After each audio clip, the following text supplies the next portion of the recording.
Hi all, so it's my turn. I'm now concerned in light of the prior presentation, the signal that I'm sending, because this morning I wanted to see the first one of these talks that I did, which was 3 years ago, just to see how long it took and how many slides I had to make sure I was like on point. And I noticed that in that talk and in this talk I'm wearing the same shirt. So it's apparently my uniform. And I did not do it in order to send a signal, but I'm sure there's some signal to be inferred from this. Anyway, so this is a paper on monetary policy and exchange rates. It's done with my colleague here, Charlie Calamiris at Columbia, who's actually spending this year at Stanford and talking to a lot of really brilliant macroeconomists about this paper and sending me a flood of emails at every minute of the day. So we've been thinking about this paper a lot. So to motivate what we're talking about, let's go back to 2008. So around the time that the great financial crisis was sort of really kicking into high gear. And we in particular focus on the events around September 2008. This black chart here is the S&P 500 index. So you see it begins to sort of plummet sometime around here, like September of 2008. By the way, so this is the stock price of a company that went bankrupt in September of 2008. Anyone care to guess what company that may have been? Lehman? Yeah, so of course, well not of course, but that's Lehman Brothers. So the Lehman Brothers went bankrupt one weekend. Then the market opened, I think, on September 15th of 2008, and the world was sort of in a much more precarious state, at least from a financial system point of view, than it was before. So there were a lot of bad things going on, reflected, of course, in the price of the S&P 500, which then ultimately dipped around the 700 level. By the way, if you care to know where S&P 500 is, when I did this yesterday, it was at 2,700. So had you been just steely enough to buy right there, that would have been a really great purchase, but I don't know how many people did. Anyway, so this red circle is interesting. This red circle is the date that the Fed started a process called quantitative easing. So that started in November 25th of 2008. And quantitative easing was an attempt by the Fed to engage in a new form of monetary policy, because their traditional tool of monetary policy, which was to control the interest rate, wasn't working anymore for a reason that you'll see, because interest rate basically went to zero. And it was really a revolution in how central banks conducted themselves in the face of a really severe crisis, and it had some really interesting knock-on effects across many markets, but in particular across currencies, and that sort of got us thinking about what might be going on there. So to give you just a little bit of background on what is QE, so of course that guy's Ben Bernanke. He was the chair of the Fed at the time. He has a book, if you want to learn more about this, called The Courage to Act. Started by the Fed and then followed by the other big three central banks, which was the Bank of England, Bank of Japan, and the ECB. Central banks started buying a lot of securities and just keeping them on their balance sheet, which was really an unprecedented thing that central banks had not done before. So what were they buying? They were buying government securities, especially long-dated government securities, in an attempt to provide accommodative monetary policy really far out in the yield curve, because traditionally monetary policy just controls the short rate, and here they were trying to affect the rates of much longer-dated bonds to lower the cost of capital for firms borrowing long-term. Of course, the mortgage market was under great stress, so they were buying mortgages. In some cases, they were even buying corporate bonds. Right? So this was a really wide menu of things that the central banks began to do that they'd never done before. Why were they doing it? Well, because the financial system was sort of teetering on the edge of collapse in many ways, and this was needed for the market. And also because interest rates were already maximally accommodative. It turned out that they provided even more accommodation later by, in some cases, taking interest rates negative, but at that point they hadn't yet taken interest rates negative, so this policy tool was no longer available. So instead of this policy tool, they started buying securities. How much did they buy? Well, here are charts that show you central bank balance sheets for the Big Four as a percentage of GDP in those countries. So you have the Fed, the central bank the Fed always owned something. Its balance sheet was never at zero. It owned assets about 5% of GDP, and then starting with in '08, this process of QE, the Fed increases its balance sheet from 5% to 25% of GDP. So that's what the Fed began to do. The Bank of England followed suit not much after, but by a similar amount. The ECB expanded the process, and then with the Euro crisis sort of, began to really bite in Europe, really expanded its quantitative easing program. And then the Bank of Japan, which has been struggling with like disinflation and stagflation for decades, has actually been the most aggressive central bank in terms of QE around the world, and so their balance sheet has grown to about 100% of GDP. Just to give you a sense of the scale of these numbers, so how much money is involved, well, in the US, our GDP per year is about $20 trillion. So if you increase your balance sheet by 20% of the GDP, it's about $4 trillion. So the question is, okay, so you bought $4 trillion of assets over the course of a year or two. Where did the money come from? Well, the money came from essentially the central banks just printing the money. Not quite printing it. I mean, there's more sophisticated central bank stuff that went on. But effectively, the money came from nowhere. They just created more money. They bought all these assets. The money found its way into the economy through central bank reserves, which are then held inside the financial system. So what effect did this have? It had many effects. It had many effects on treasury markets, corporate bond markets, volatility markets, equity markets. But our focus here is what did it do to currencies?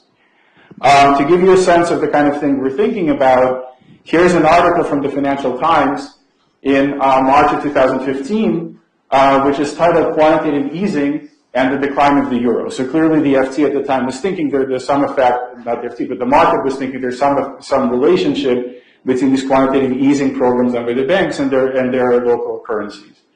So what did the article say? Well, so parity was the word of the week. Parity meant when the point at which the price of the euro would be a single dollar. The euro had been trading at like 110, 120, but it was falling in value. So most conversations among currency traders focus on when, not if, the single currency would fall below the $1 level. It goes on and on and on. At the moment, by contrast, as long as its decline does not become precipitous and provoke widespread financial market volatility, we shouldn't be concerned. The fall in the euro is clearly linked to the announcement in January of quantitative easing by the European Central Bank. So they're saying there's, in their mind, a clear connection between a quantitative easing and what's happening to the euro. They say they don't know really how QE operates. This may be different in the US, it may be different in Europe. However, at the end of the day, QE involves boosting the supply of a currency. So you print more money, and it would be surprising if this did not lead to a fall in the value of the currency. So the conjecture is the more of the currency you have, the less valuable the currency becomes. Okay, so now let's just see if we can sort of pick this out by looking at the data. So here is the euro exchange rate. This is the price of a euro in dollar terms, and this is the ECB balance sheet. So what happens around the time that this article is written, which is around here, you see a precipitous fall in the value of the euro, right? So the euro in dollar terms falls a lot. And then here, you see a very large increase in the ECB balance sheet that happens maybe a few months after the euro begins to fall. So first, a question for you guys. Why do you think this happened first and this happened second? Like, why didn't this happen first and then this happened? What must have been in the market that allowed the euro to fall before the balance sheet actually began to increase? Yeah. It leaked. Yeah, I mean, it leaked, but even it may have been intentional. I mean, the ECB was signaling to people its policy intent to engage in massive QE, and the market sort of knew this even before you could measure it by looking at the ECB balance sheet. Yeah. Wouldn't you also have to look at the Fed balance sheet as a percent of GDP? It's like that would offset the ECB balance sheet as a percent of GDP, right? Sure. So that's a good point, and there are other influences you have to worry about. At this time, the Fed was no longer engaging in QE as aggressively as the ECB. So the Fed had already grown its balance sheet. The growth rate was no longer exponential, but here the ECB engaged in a very aggressive program that was not sort of matched by the Fed. But you're absolutely right. In fact, John Taylor talks a lot about how QE among the big central banks was actually a de facto game of currency devaluation. That basically the Fed did what they did, then the ECB began to devalue, to potentially devalue its currency by increasing its quantitative easing, then the Bank of Japan began to do it, and it was sort of this arms race of quantitative easing, exactly trying to respond to policies that were being done by other central banks. So this is what was happening with the euro at the time, a steep fall in anticipation of this, suggesting that there was some information in the market that caused people to anticipate that this would begin to happen, even though this hadn't happened yet. So that was what was happening in Europe. Now we look at Japan. So Japan engaged in a very strong form of quantitative easing around here. It really began to aggressively grow its balance sheet, and you see the same thing. So usually when you look at the yen exchange rate, it's a dollar price in terms of yen. Here we're looking, it's the yen price of a dollar. Here we're looking at the dollar price of a yen, so it's like a cent. So what happens to the value of a yen in dollar terms? It begins to massively fall here in anticipation of a increase in the quantitative easing program that the Bank of Japan has not yet embarked on, but will embark on in a month or two. So that happens here. So what have we learned from this so far? And then what are we going to be exploring in the paper? So quantitative easing seems to have a large effect on currencies. As you see, like the quantitative easing by the ECB and Bank of Japan seem to have large effects on their currencies, leading to large fall in the value of their currency in US dollar terms. This evidence is anecdotal. So as you pointed out, there could have been other things going on, like there was Fed policy, there were other maybe events going on in the world that could have affected that move in the value of the currency, and even though it looks like it may have been caused by QE, that may be just a coincidence, right? So that's one thing we have to guard against. So the question that we're left with is, okay, so those are nice anecdotes, but what happens when we control for other influences? So there are other things that drive exchange rates, we need to think about them. What happens when we take them into account? Now, we're only looking here at a very specific, like late sort of 2014 or 2015 episode in two places. You know, is this thing a systematic effect? Like, does this happen across many different time periods, or is this something that just happened in the aftermath of the financial crisis? What about other currencies, right? Does this work maybe a little bit for the yen, for the euro? Does it also work for emerging market currencies? Does it work for the Swiss franc? And so on. And then what about other forms of monetary policy? So obviously interest rate setting is a big tool of monetary policy. How might that play into forecasting future exchange rates? So these are all questions that you're still left with, although the anecdotal evidence seems to be interesting. So what do we do in this paper? In this paper, we build a parsimonious model for exchange rate returns. If you read the literature on exchange rates, there's a voluminous literature from macroeconomics and finance dating back decades. And the general feature of a lot of this work is that people identify a single dimension along which currencies are forecastable in some way, like current account imbalances, interest rate differential versus the dollar. But we, in looking across this entire literature, could not identify one paper that showed us in one model how all of these different influences that have been identified in the past actually affected currencies in the future. We wanted such a model for actually another question that we were asking, which I'll get to at the end of my talk, and we didn't have such a model for us. So we needed to control for other things that might drive interest rates all in one place. So that might drive exchange rates. What are these things? Inflation, GDP growth, trade balance in the domestic economy as well as globally, right? So both of those might matter.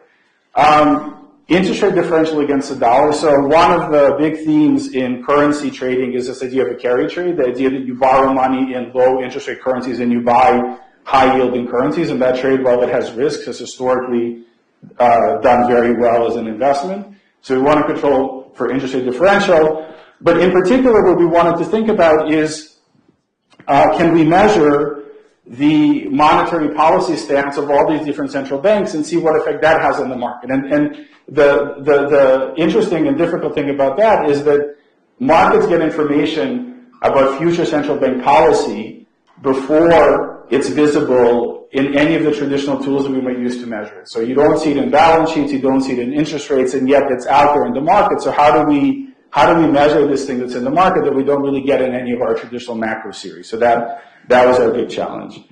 And I'll talk about that in a second. So what do we find? We find important differences in how we can predict exchange rates, variations in the effects over time. In particular, we divide our sample into the pre- and post-crisis period, and we see that there are very stark differences in how exchange rates behave in the pre- and post-crisis financial regimes. There are big differences between emerging markets and developed markets as well. Emerging markets seem to have qualitatively different, emerging market currencies, like the lira and the real, have qualitatively different behaviors than developed market currencies like the euro, the yen, the Swiss franc. There's been a documented reversal of the carry trade in DM. So this strategy of buying low-yielding currencies to buy higher-yielding currencies in developed markets has really stopped working post-crisis. We talk about why that may have happened. And we also spend a lot of time exploring the channels via which monetary policy might affect exchange rates going forward. So it's quite an ambitious paper. It's over 100 pages long at this point. So I'm thinking if you guys have another 2 or 3 hours, we can go through most of it. But if not, I'll just give you a summary. Okay. So measuring monetary policy. Interest rates are a forecaster of monetary policy. In particular, one might want to look at the Fed's target rate. So the Fed's target rate tells you a lot about what the Fed is thinking about monetary policy in the future and presently. But one of the issues around the financial crisis was that the Fed policy rate goes to 0 or to 25 basis points and basically stays there for almost a decade. So at this time, if you were to use this instrument as your measure of Fed policy, you wouldn't see anything because the Fed was doing many, many other things besides that this just can't measure. Now, after the fact, we know the Fed was engaging in quantitative easing. So we can, of course, in our model, stick in a flag that says, is the Fed doing quantitative easing? But that feels like cheating because we know they did it. We know it had a big effect. The question is, can we come up with something that's a forward-looking measure of Fed policy as opposed to something that's a backward-looking measure of Fed policy that once we already know that it mattered? Like, what if they do something else that's not quantitative easing? How do we measure that? So to give you a sense of why this might be a measurable thing, here is a speech that Ben Bernanke gave to the House Committee on Financial Services in November of 2008. So this was right in the middle of the financial crisis. These are the members of the aforementioned Committee on Financial Services.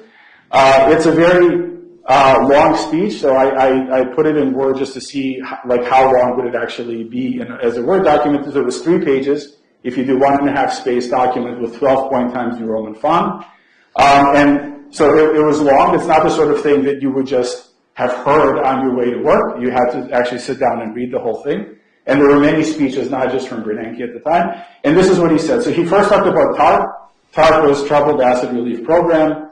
As a way of promoting financial stability, the financial crisis intensified greatly in the later part of September, spread to many countries.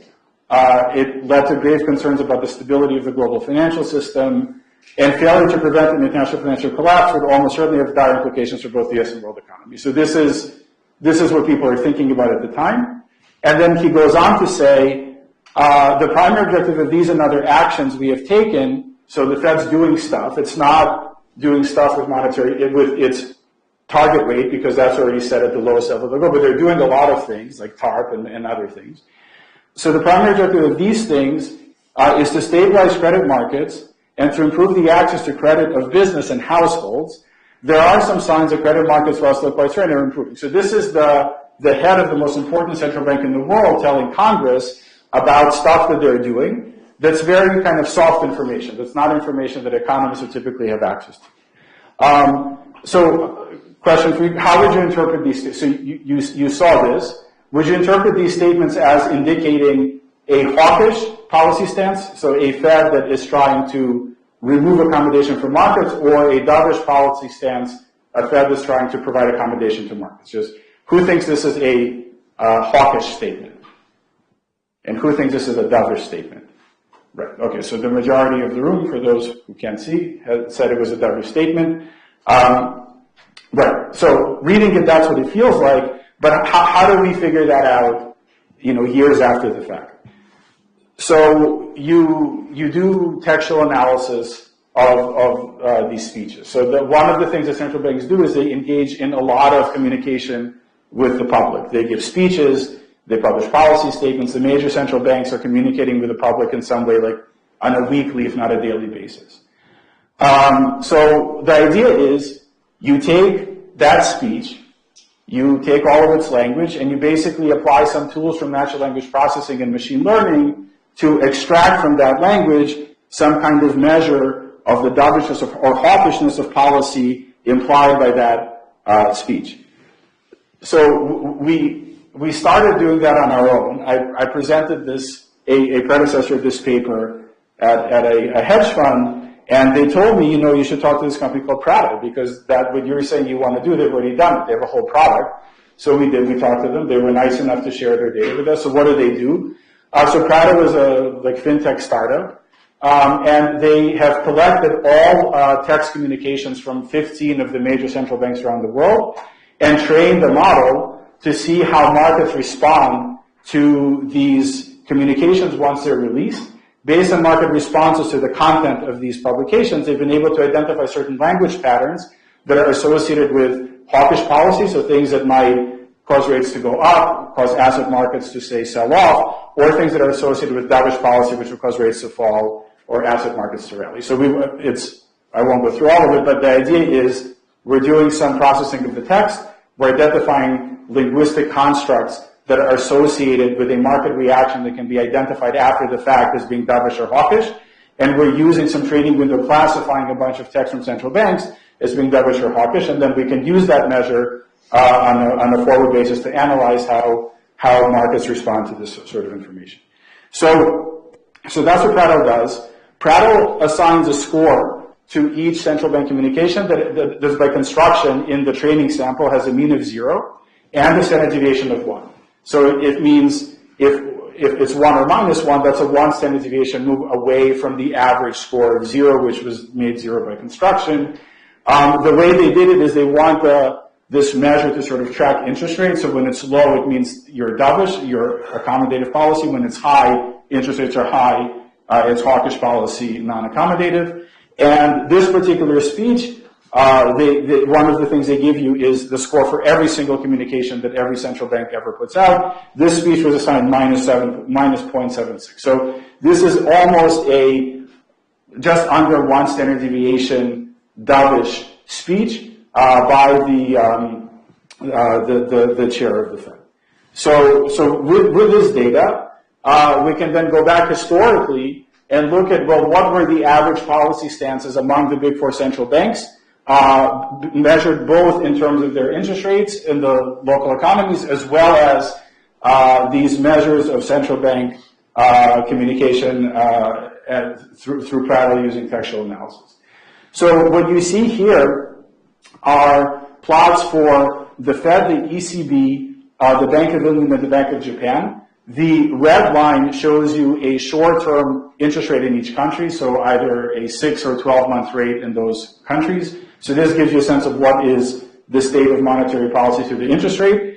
And then the blue line is showing you the cumulative sum of all of the sentiment scores that this company has assigned to all the central bank communication. Why sum? Because we found that the best interpretation of the Prattle score is to give us a signal about a future change in the monetary policy being pursued by a given central bank. So if it's 0, it doesn't mean they're going to neutral. It just means they're not deviating from their current path. If it's 1, it means their current path will become more hawkish. If it's negative, the current path will become more dovish. So we found that the most appropriate measure to compare interest rates to would be to sum up the cumulative score of all the Prattles from the beginning of our sample to that date. And what we see, for example, for the Fed is that actually this cumulative Prattle score lines up reasonably well with the interest rate, but not perfectly, and not even particularly that well. Like, so they capture very long-term shifts,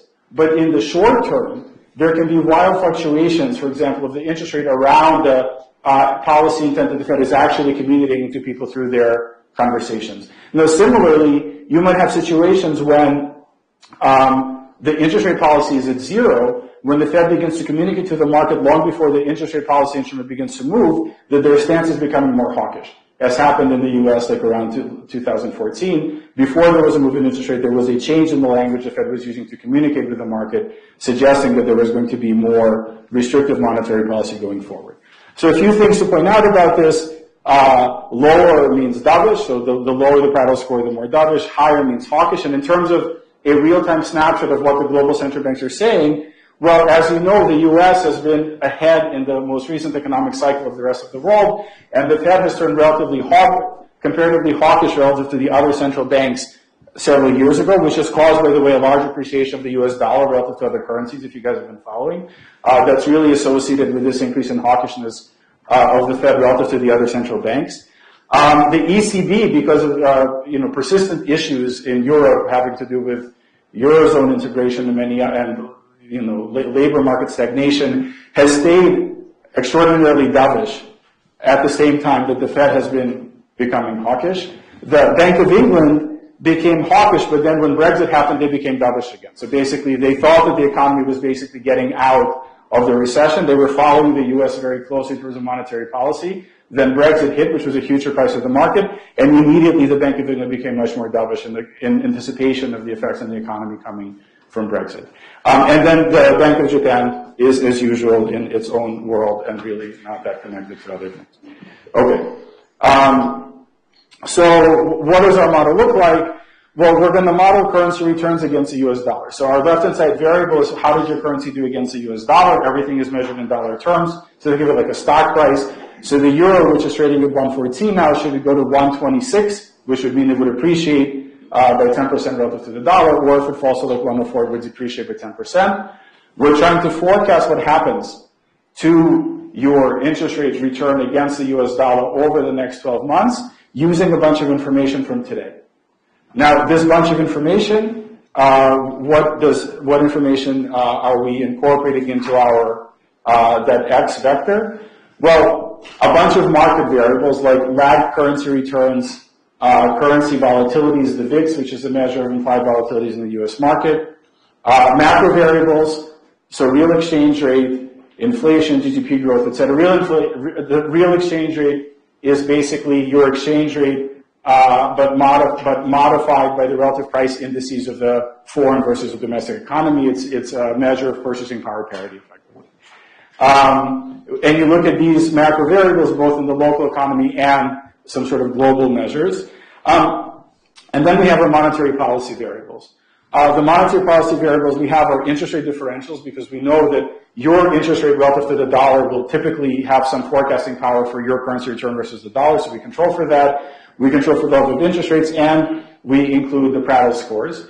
Who do we look for? So when we initially started doing this exercise, we thought that we would use both the measure of central bank sentiment among the big four central banks, the Fed, and what we call CBEX Fed, which is the ECB, the Bank of Japan, and Bank of England. And also, we would, for the countries for which we had data, incorporate their own central bank into the forecasting regression to see whether their own central bank policy had any effect. What we found is that a country's own central bank had almost no forecasting ability for its currency return. However, the big four had a lot to say about the currency returns basically globally across EM and DM, emerging markets and developed markets, against the US dollar. And surprisingly, we found that your own central bank policy did not have really a very large effect in our analysis.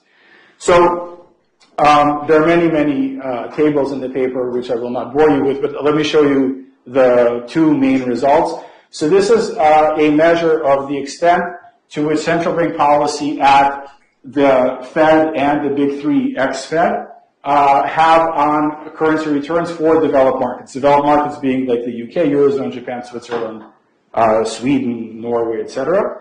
What we find is that in the pre-crisis period, central bank policy, as measured by the sentiment coming out from central bank communications, had no forecasting ability for developed market currencies. The channel which we saw in those pictures really didn't exist in the pre-crisis sample. Post-crisis, we see a very large, both in economic terms and highly statistically significant effect of central bank policy on the returns of these 10 developed market currencies against the US dollar. How to interpret this? So the negative sign means the more hawkish the big four, the lower the future 12-month returns will be for these developed market currencies. So when you become dovish, so when your Fed and CBEX Fed variables become negative, it actually forecasts a appreciation of currencies against the US dollar, which forecasts a dollar depreciation. So here we have controlling for many, many other determinants of central bank policy, fairly definitive evidence backing up the pictures I showed you at the beginning, that when central banks begin to engage in very accommodative monetary policy, that has the effect of strongly depreciating their currency. How strongly? Well, if the Fed and the ECB both engage in a one standard deviation set of dovish policies relative to their norm, then that will cause a 5 plus 13%, so an 18%, which is very large, currency appreciation of developed market currencies against the US dollar over the ensuing year. Right, so this is a very, very strong effect. What about for EM? Well, for EM in the pre-crisis sample, we don't find evidence that Fed policy had a big effect, but we do find policy a similar effect that hawkish policy by the big three ex-Fed would cause a depreciation in emerging market currencies, or similarly dovish policy by the big three would cause a fairly large appreciation pre-crisis, and post-crisis the effect becomes much larger. Post-crisis the effect becomes minus 3% for the Fed, minus 9%, so it means a one standard deviation dovish move by the big four central banks would cause a 12% appreciation of emerging market currencies, or a depreciation of the dollar against a basket of emerging market currencies. In addition to this, we do all these other things. I'm happy to share the paper with you if you would like, and you can read about that. But let me summarize. So monetary policy of the big four central banks has a large effect on the behavior of currencies against the US dollar. It's hard to measure this policy because it's not visible to you unless you go through and read all of these really dense speeches made by central bank governors to their local parliaments. Or you can use Prattle, not as an advertisement because they were nice enough to share data with us, or you can do it on your own. But you have to basically collect these hundreds of communications coming from the central banks, classify them into dovish or hawkish, and have access to that information. That's very important. For developed markets in the post-crisis period, central bank Prattle scores are important determinants of future returns. Similarly for EM, however, for EM, even in the pre-crisis period, the big three ex-Fed also had a forecasting power for currencies. A challenge is to understand the economic mechanism here, like why were these things, why did they change from pre-crisis to post-crisis? Why is there this difference between how EM and DM behave? I didn't focus on this particular dimension, but there are actually many qualitative differences in the behaviors. And the next question, which is really what got us interested in this project in the first place, is can we predict monetary policy before monetary policy happens using news flow from the countries that might predate what their central banks decide by 6 months to a year? We find evidence that we can do this, but before we can understand the asset pricing implications of this, we have to sort of build the model that we have in this paper because we didn't have access to this model before. So that's it, and I'm happy to take any questions.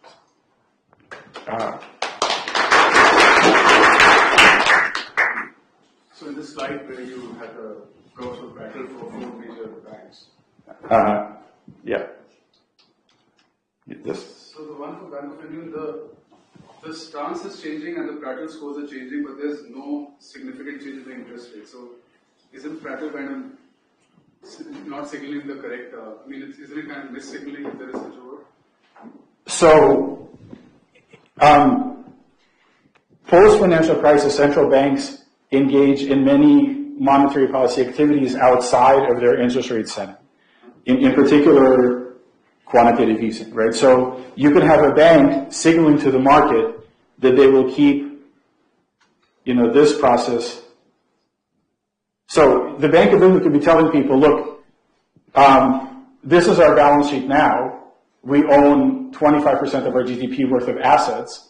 You won't know from our interest rate policy what our plan is with regard to this, but you might know from the fact that our communications have turned, demonstrably dovish post-Brexit talk, then this is going to be persistent.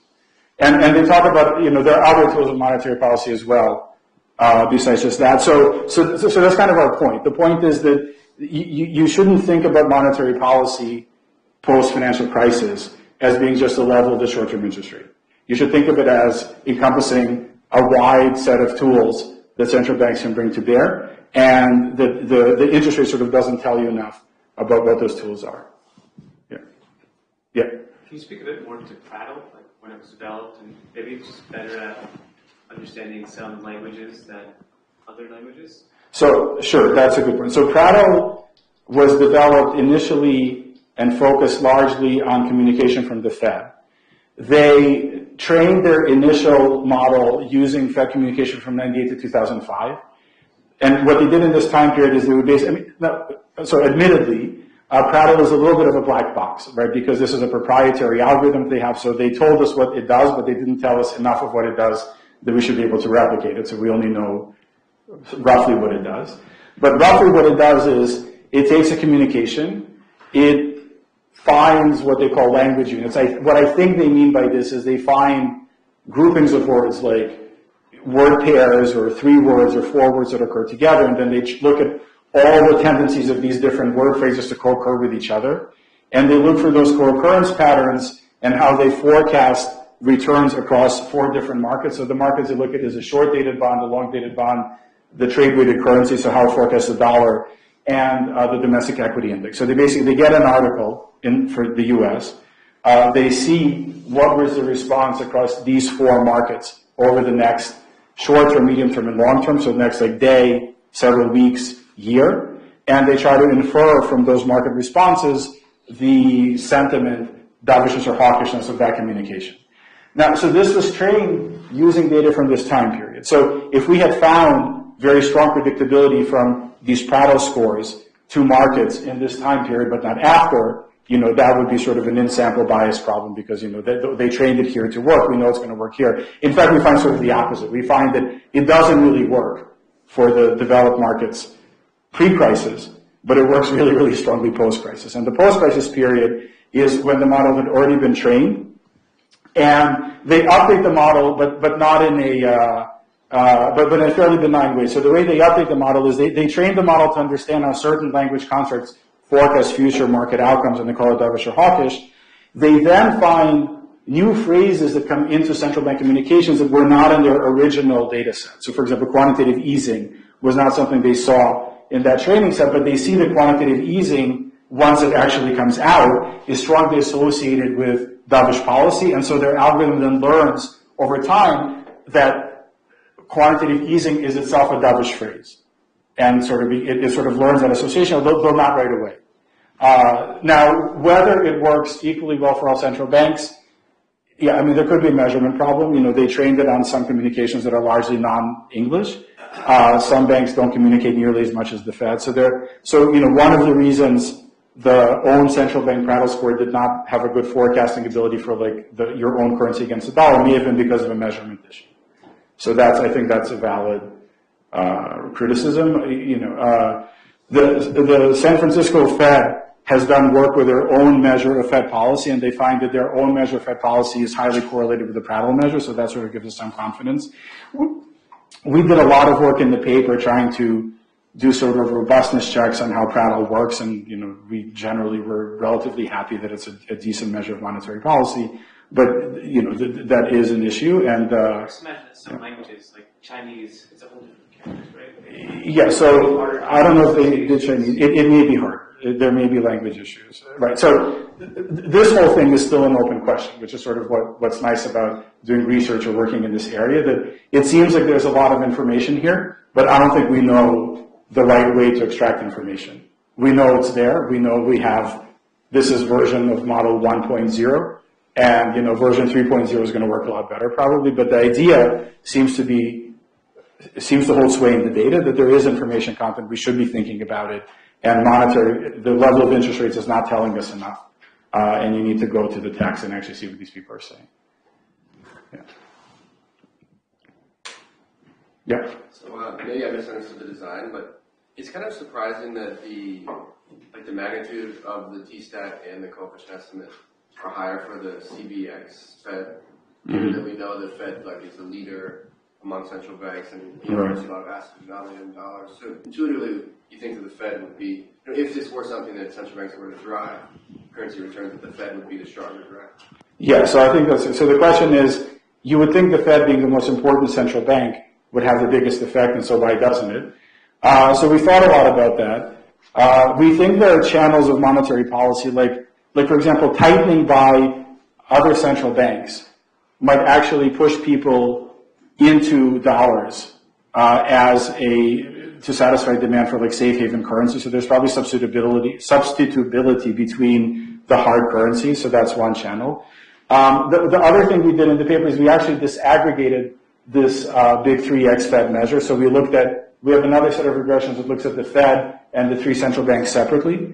And what you find then is that the Fed and the other banks actually have coefficients that are of a more similar magnitude. So it's possible that somehow by averaging these three into one measure, we're sort of canceling out some noise and then getting a more informative measure. But there is a question that we have spent some time thinking about of what are sort of these spillover effects. If we take this seriously, that non-U.S. central bank policy has a big effect on currency appreciation or depreciation versus the dollar, what are the channels by which that's happening? And we think it's largely because of there's sort of yen and dollars are in some sense substitutes. Like if you can't hold yen, then you might want to hold dollars or something like that.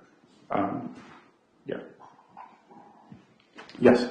Not to focus on Prattle, but are you comparing with the analysis? Is the comparison for a current statement to the most recent set of statements made by a central bank, or how are you capturing that change? That seems to be the relevant distinction, and less about, because you said it was cumulative sum, but for example, if you were already in a very dovish position, but then just made completely neutral statements, it would appear to continue to be dovish, but that's actually a step towards a more hawkish position. Right. So that's a good question. So how do we normalize Prattle to understand that it's telling us something about the change as opposed to the level of policy? So these pictures show you the cumulative sum of Prattle, but what actually goes into our regressions is the average monthly Prattle score, not the cumulative level. So this doesn't go into the regressions. What goes into the regressions is the change in this measure. And if you look at the change, it's very noisy, and you can't really get a lot of, your eye doesn't pick out the patterns. If you look at the cumulative sum, it actually lines up really nicely with interest rate policy, except it moves, due to its own set of factors.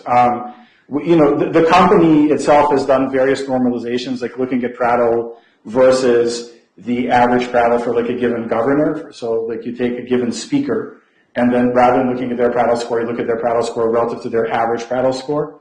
And when we've looked at those measures, we find that they don't really improve anything. The right measure seems to be to interpret the tone of central bank communications as telling you something about the change of monetary policy.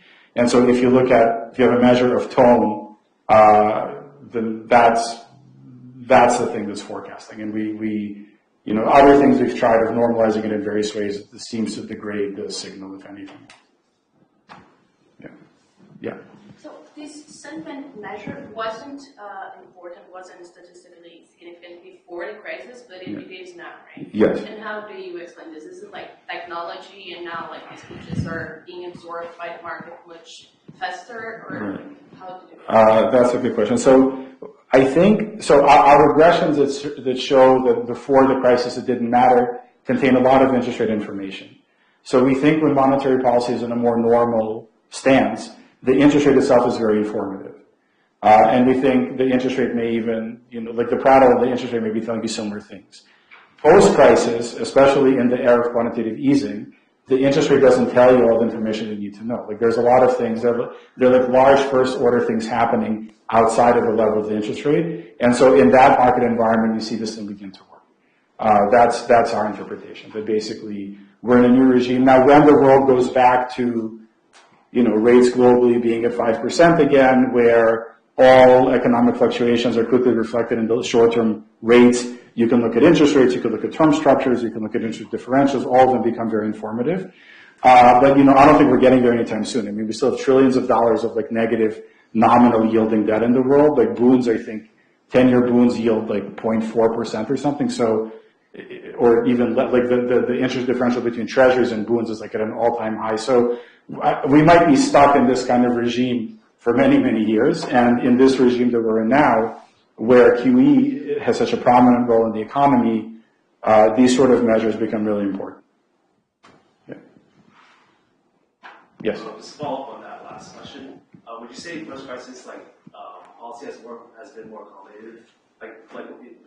Have you seen more the grocery trends from Prattle and the way the Fed's been responding? Do you see that the accommodation to the markets is the reason why maybe that you see more of a pattern, especially in the U.S. markets?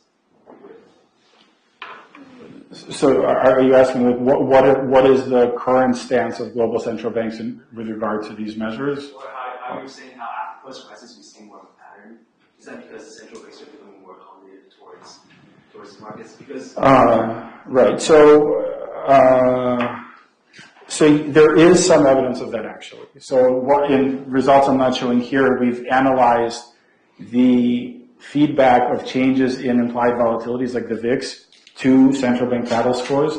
And for the ECB, for example, we see that prior to the financial crisis, spikes in implied volatility, which are forecasting, stress market environments, did not have an effect on ECB policy as measured by Prattle. But post-crisis, they have a significant effect on ECB policy. So, and in fact, in all cases, the feedback from policy to future VIX and from VIX to future policy has become much stronger post the financial crisis than it was pre the financial crisis. So it does appear to be that central banks have become much more sensitive, both in responding to market conditions, and markets have become much more sensitive, like forward-looking risk measures have become much more sensitive to central bank policy post the financial crisis.